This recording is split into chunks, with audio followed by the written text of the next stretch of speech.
Ekadashi special तुलसी माता की कथा।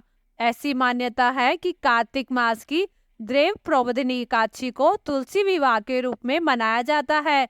इस दिन शालिग्राम और तुलसी जी का विवाह कराकर पुण्य आत्मा लोग कन्यादान का फल प्राप्त करते हैं। तुलसी के पौधे को पवित्र और पूजनीय माना गया है। तुलसी की नियमित पूजा से हमें सुख समृद्धि प्राप्त होती है। तुलसी विवाह के दिन व्रत रखने का बड़ा ही महत्व है। इस दिन श्रद्धा भक्ति से और पूरे विधि विधान से व्रत करने से इस जन्म के साथ पूर्व जन्म के भी सारे पाप मिट जाते हैं और उसे पुण्य की प्राप्ति होती है। तुलसी से जुड़ी एक कथा बहुत ही प्रचलित है। श्रीमद् देवी भागवत पुराण में इनके अवतरण की दिव्य लीला की कथा बनाई गई है। एक बार शिव ने अपने तेज को समुद्र में फेंक दिया था। उसमें से एक महातेजस्वी बालक ने जन्म लिया, जिसका यह बालक आगे चलकर जलंधर के नाम से पराक्रमी दैत्य बना। इसकी राजधानी का नाम भी जलंधर नगरी था।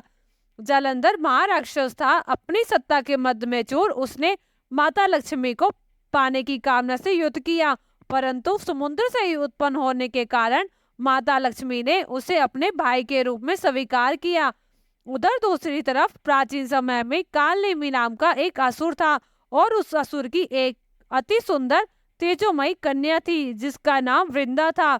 एक असुर कन्या होने के बाद भी वृंदा पूरे तन मन से पवित्र और भगवान विष्णु की परम भक्त थी। वृंदा के युवा होने पर पिता कालनेमी ने गुरु शुक्राचार्य से परामर्श किया और उनके कहे के अनुसार वृंदा का विवाह शिवजी के क्रोध और तम से उत्पन्न हुए जलंधर से करवा दिया। जलंधर बहुत ही शक्तिशाली असुर था, क्योंकि वह भगवान शिव का ही अंश था और अपनी पत्नी वृंदा के पतिव्रत धर्म के कारण वो अजय बन चुका था। जब समुद्र मंथन हुआ तो जलंधर उसके परिणाम से संतुष्ट नहीं था, जिस कारण क्रोधित होकर उसने देवताओं पर आक्रमण कर दिया और देवराज इंद्र से स्वर्ग को छीन लिया और उस पर अपना अधिकार जमा लिया। कुछ समय बाद एक बार नारद मुनि जलंधर से मिलने स्वर्ग गए और उनके समक्ष देवी पार्वती के रूप और गुणों का व्याख्यान करने लगे। देवी पार्वती के बारे में सुनकर जलंधर ने उन्हें अपनी संगनी बनाने का विचार किया और इस विचार से भगवान शिव को आक्रमण के लिए चुनौती दे दी। शिवजी जानते थे कि इस समय वृंदा का पतिव्रत धर्म जलंधर की रक्षा कर रहा है, इसलिए उसे हरा पाना बहुत ही कठिन होगा। जलंधर की पत्नी वृंदा अत्यंत पतिव्रता स्त्री थी। उसके पतिव्रत धर्म की शक्ति से जलंधर न तो मारा जाता था और न ही पराजित होता था। इसलिए जलंधर का नाश करने के लिए वृंदा के पतिव्रत धर्म को भंग करना बहुत ही जरूरी था। उधर वृंदा को एक अशुभ स्वप्न दिखाई देता है, जिसमें वह अपने पति को भैंस पर विराजमान काले घने आकाश के नीचे विचरण करते हुए देखती है। उस काले आकाश में उपस्थित सूर्य पर ग्रहण लगा हुआ था। इस स्वप्न से भयभीत होकर वह अपने पति की प्राण रक्षा के लिए अखंड अनुष्ठान करने बैठ जाती है। लेकिन जब भगवान शिव को वृंदा के इस सब के बारे में पता चलता है तो वो श्री हरि विष्णु से जलंधर का वध करने में उनकी सहायता का निवेदन करते हैं, क्योंकि जब तक वृंदा अनुष्ठान करती है तब तक जलंधर को कोई भी हानि नहीं हो सकती थी। इसलिए भगवान विष्णु जलंधर का रूप लेकर वृंदा के पास गए और उससे युद्ध में विजय होने की बात करने लगे। ऋषि का वेश धारण कर वन में जा पहुंचे, जहाँ वृंदा अकेली भ्रमण कर रही थी। भगवान के साथ दो मायावी राक्षस भी थे, जिन्हें देखकर वृंदा भयभीत हो गई। ऋषि ने वृंदा के सामने पल में दोनों को भस्म कर दिया। उनकी शक्ति को देख वृंदा ने कैलाश पर्वत पर महादेव के साथ युद्ध कर रहे अपने पति जलंधर के बारे में पूछा। ऋषि ने अपनी माया जाल से दो वानर प्रकट किए। एक वानर के हाथ में जलंधर का सिर तथा दूसरे के हाथ में धड़ था। अपने पति की यह दशा देख वृंदा मूर्छित होकर गिर पड़ी। होश में आने पर उन्होंने ऋषि रूपी भगवान से विनती की कि वह उसके पति को जीवित कर दे। भगवान ने अपनी माया से पुनः जलंधर का सिर धड़ से जोड़ दिया, परंतु स्वयं भी वह उस शरीर में प्रवेश कर गए। वृंदा को इस छल का जरा सा भी आभास नहीं हुआ। जलंधर बने भगवान के साथ वृंदा पतिव्रत व्यवहार करने लगी, जिससे उसका अस्तित्व भंग हो गया। भगवान शिव इस क्षण के लिए तैयार थे और ऐसा होते ही उन्होंने जलंधर का वध कर दिया और सभी देवताओं को उसके अत्याचार से मुक्त करवा दिया। परंतु वृंदा उसका क्या, उसने तो अपने हर धर्म का बिल्कुल निष्ठा से पालन किया था। अपने पति की मृत्यु का समाचार सुनकर और जलंधर बने भगवान विष्णु को अपने यथार्थ रूप में देखकर वृंदा बहुत ही विचलित हो जाती है।